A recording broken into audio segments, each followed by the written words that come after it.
안녕하세요. 글로벌토스 원선홍입니다. 오늘은 K7의 페이스리프트 현장에 와 있습니다. 압구정동에 위치한 기아차 비트 360 전시장인데요. 다양한 문화 이벤트를 체험할 수 있는 공간이기도 하니까요.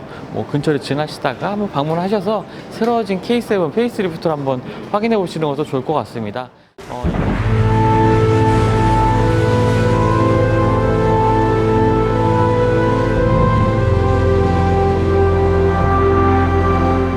이번에 페이스리프트를 진행한 K7 같은 경우에는 그동안에 이제 실적 부진을 좀 만회하기 위한 기아차의 좀 노력이 아주 많이 담겨 있는 모습 확인할 수가 있었습니다.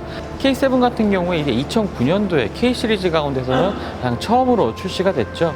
그 이후에 2010년에 판매 실적만 봐도 그랜저를 넘는 그 판매 실적을 보이긴 했지만 이후부터 좀 꾸준히 판매가 감소하면서 현재는 그 판매 실적에 있어서 좀 그랜저가 큰 차이를 보이고 있습니다. 2018년도만 해도 그랜저 같은 경우에 11만 3천 대 정도가 판매가 되는데요. 기아 K7 같은 경우는 4만 대를 조금 넘는 실적을 보였습니다. 그만큼 그랜저와 이 K7의 격차가 좀 크게 벌어졌다라고 보여지고요. 그랜저가 2018년 11월부터 6개월 동안 이제 국내 판매 자동차 승용 자동차 가운데 국내 판매 1위를 기록했던 반면에 K7은 조금 판매 수위에서 좀 멀어진 부분이 있죠. 그렇기 때문에 이러한 상황을 좀 타개하기 위해서 기아차가 K7의 페이스리프트에 더 많은 공을 들였다 이렇게 좀 생각이 됩니다. 그럼 지금부터 K7의 페이스리프트 모델 어떤 특징을 가지고 있고 경쟁 모델들과는 어떤 차이점을 가지고 있는지 한번 차근차근 살펴보도록 하겠습니다.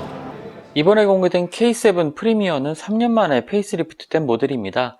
새로운 엔진과 첨단 편의 장치가 대거 적용되면서 상품성을 크게 개선한 것이 핵심인데요.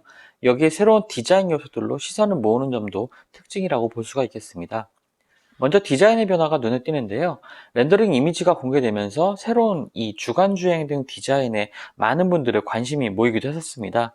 일단 차체의 크기 같은 경우에는 휠베이스는 차이가 없지만요. 전장이 25mm 늘어난 4995mm의 크기를 보이고 있습니다. 거의 5m에 육박하는 크기인데요.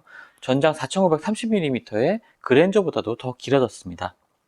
전면부 디자인에서 눈에 띄는 것은 단연히 주간주행 등과 방향지시 등의 디자인 그리고 위치인데요.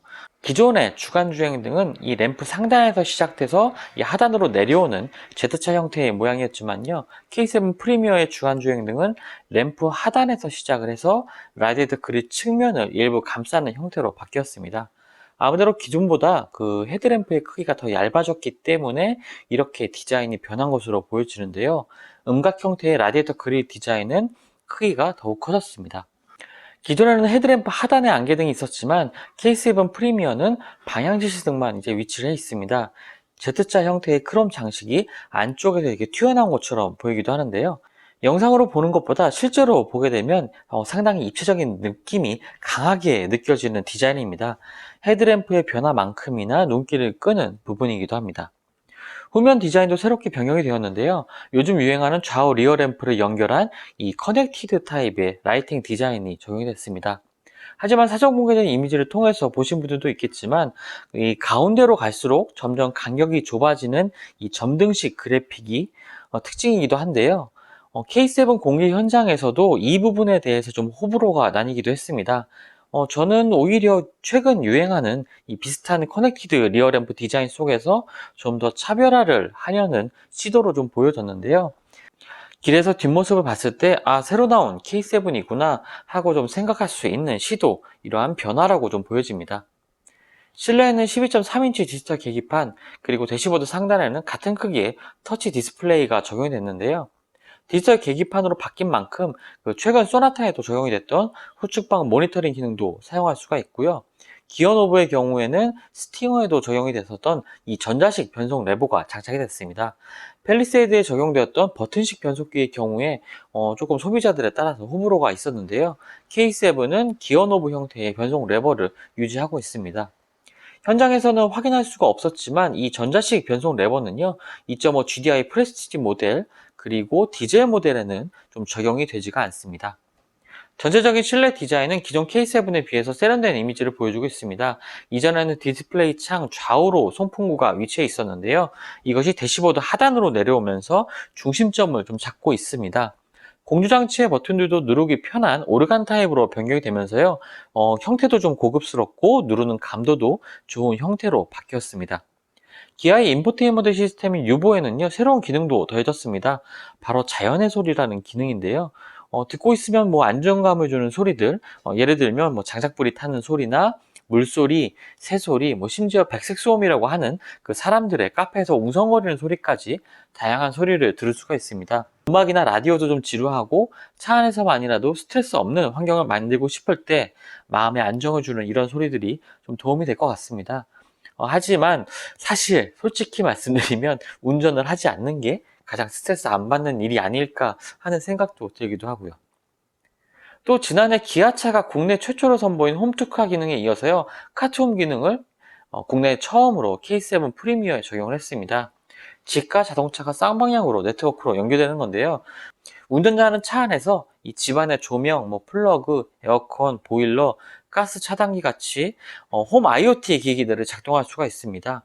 반대로 집에서 또는 스마트폰 앱을 통해서 차량의 시동을 걸고 에어컨을 켜는 기능도 사용할 수가 있게 되었는데요. 하지만 앞서 말씀드린 것처럼 인터넷에 접속이 가능한 기기, 그리고 사물 인터넷을 지원하는 네트워크가 설치된 집에서만 이제 사용이 가능합니다. 하지만 요즘에는 뭐 일반 전자기기도 IoT 기능을 사용할 수 있도록 하는 이런 액세서리들이 많이 팔고 있으니까요. 이런 것들을 구매해서 사용하는 방법도 있을 것 같습니다. 중요한 변화 중 하나는 바로 파워트레인인데요. 3.0 가솔린과 2.2 디젤, 하이브리드 파워트레인은 기존 K7과 동일합니다. 하지만 3.3 GDI 가솔린 엔진이 빠지고 기존 190마력의 2.4 GDI 엔진이 스마트 스트림 G2.5 GDI 엔진으로 변경이 됐습니다.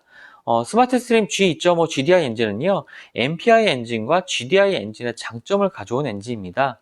저속에서는 흡기 밸브에 연료를 분사를 하고요. 고속으로 주행하거나 큰 힘을 발휘할 필요가 있을 때는 연소실에 직접 연료를 분사하게 됩니다. 그래서 연비와 성능 이 두 가지를 함께 추구하고 있는데요. 기아 K7 프리미어에 최초로 적용이 됐습니다. 상당히 좀 기대가 되는 파워트레인이기도 한데요. 향후 시승을 통해서 자세한 내용 전해드리도록 하겠습니다. K7 프리미어 공개 전에는 뭐 적용될지 안 될지 논란이 있었던 이 MDPS 기능도 적용이 됐는데요. MDPS는 차량의 속도와 스티어링 휠 입력 정도에 따라서 효과적으로 조향을 해주는 기능입니다. 핸들링 성능에 좀 영향을 미치는 기능이라고 볼 수가 있겠는데요. 하지만 등급에 따라 다른 MDPS가 적용이 되어 있습니다. 2.5 가솔린 모델에는 CMDPS, 3.0 가솔린 모델부터 RMDPS가 적용이 되어 있는데요. 두 MDPS의 차이점은 CMDPS 같은 경우는 스티어링 휠에 가깝게 이제 장착이 되어 있고요. 단가가 싸고 뭐 고장이 적은 반면에 바퀴까지 전달하는 축이 많아서 이 반응 속도가 RMDPS에 비해서 조금 느린 것이 단점입니다. RMDPS는 구동 모터가 이제 바퀴를 조향하는 기둥에 이제 바로 연결이 되어 있는데요. 기존 유압식 파워 스티어링이 작동하는 위치와 좀 같은 위치에 있기 때문에 반응도 비슷한 반응을 보여주고 있습니다. CMDPS보다 좀 즉각적인 반응이 장점이라고 할 수 있겠는데요. 하지만 단가는 CMDPS보다 비싸기 때문에 과거에 현대기아차는 주로 CMDPS를 사용을 했습니다. 그간 소유자들이 꾸준히 이 RMDPS 적용을 원했기 때문에 일부 3.0 가솔린 모델에만 좀 적용을 한 것으로 보여지고요. 과거에는 이 MDPS 불량 문제로 소비자들의 원성을 사기도 했지만요. 최근 적용되고 있는 이 개선된 MDPS들은 사실 큰 문제는 없어 보입니다. 거기다가 뭐 일반적인 주행 상황이라면 CMDPS나 RMDPS 어느 것을 선택을 해도 차량의 성능이 뭐 극적으로 변하지는 않습니다. 자신에게 뭐 적합한 모델을 선택해서 구매한다면 큰 문제는 없을 것 같습니다. 이제 가격을 한번 살펴보겠습니다. 재원표를 살펴보면요. 원하는 옵션 패키지를 이제는 트림 등급과 상관없이 선택할 수 있는 점이 좀 눈에 띄는데요. 예를 들어서 기존 K7에는 차로 이탈 방지 보조, 그리고 운전자 주의 경고 기능을 기본 모델보다 한 단계 높은 노블레스 등급에서만 선택을 할 수가 있었습니다. 하지만 지금은 이 기능이 기본 적용이 되었고요. 스마트 크루즈 컨트롤을 포함하는 드라이브 와이즈 옵션을 모든 트림에서 선택을 할 수가 있게 됐습니다. 헤드업 디스플레이나 스마트폰 무선 충전 기능도 이제는 모든 트림에서 사용할 수 있게 됐습니다. 현재 나와 있는 가격은 확정된 가격은 아닙니다. 6월 말 공식 출시에 맞춰서 정확한 가격이 공개가 될 텐데요. 관심이 모이고 있는 2.5 GDI 모델 같은 경우는 3,102만원부터 3,397만원까지 여기에 주요 옵션을 선택하는 경우에 여기에 100에서 400만원 정도 가격이 추가될 것으로 보입니다. 사실 기존 모델에 비해서 120만원 정도의 가격 인상이 있을 것으로 보입니다. 하지만 여러 편의 사양이나 안전 사양들이 기본 적용됐다는 점을 좀 인상의 요인으로 보면 될 것 같습니다. 네, 지금까지 기아 K7의 페이스리프트 모델을 좀 만나봤습니다. 여러 가지 좀 부분들을, 디자인 부분이나 편의 사양들을 좀 살펴봤는데요. 이런 부분에 있어서 분명 이제 상품성 개선이 크게 좀 이루어진 것을 확인할 수가 있었습니다. 기존에 판매가 좀 부진했던 부분들을 이렇게 상품성을 크게 개선하면서 좀 충분히 만회할 수 있을 만한 그러한 변화 확인할 수가 있었는데요. 사실 몇 가지 좀 걱정되는 부분이 있기는 합니다. 첫 번째는 이 가격 인상 부분인데요. 각 트림별로 이제 한 120만원 정도가 인상이 됐습니다.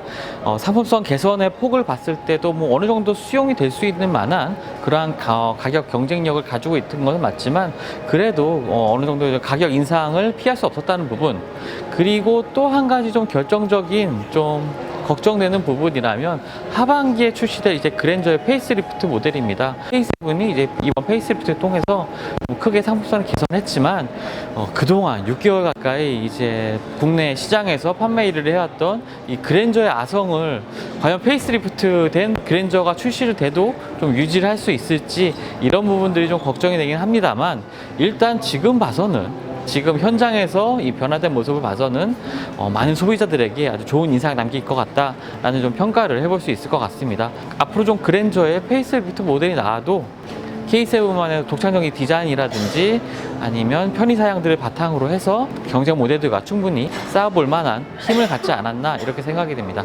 그럼 지금까지 글로벌 오토연스 원선우였습니다.